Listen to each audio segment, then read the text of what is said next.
Valentine day کو اظہار محبت کا دن کہا جاتا ہے، لیکن کچھ جوڑے ایسے بھی ہوتے ہیں جو اس روز شادی کر لیتے ہیں۔ ایسے جوڑوں کے لیے سائنسدانوں نے انتہائی سخت وارننگ جاری کی ہے۔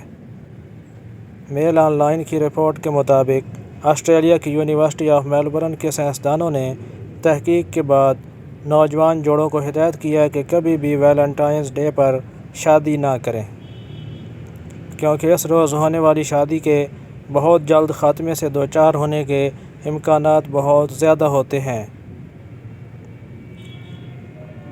سائنسدانوں نے اس تحقیق کے لیے 11 لاکھ شادیوں کا ڈیٹا اکٹھا کیا، جن میں سے 6% ویلنٹائنز ڈے پر ہوئی تھیں۔ انہوں نے دونوں طرح کی شادیوں اور میاں بیوی کے تعلقات کا تجزیہ کر کے نتائج مرتب کیے، جن میں معلوم ہوا کہ سال کے باقی دنوں میں ہونے والی شادیوں کی نسبت ویلنٹائنز ڈے پر ہونے والی شادیوں میں طلاق کی شرح 37% زیادہ تھی۔ سائنسدانوں کا کہنا تھا کہ ویلنٹائنز ڈے پر شادی کرنے والوں کی ایک سال کے اندر طلاق ہو جانے کا امکان سب سے زیادہ ہوتا ہے۔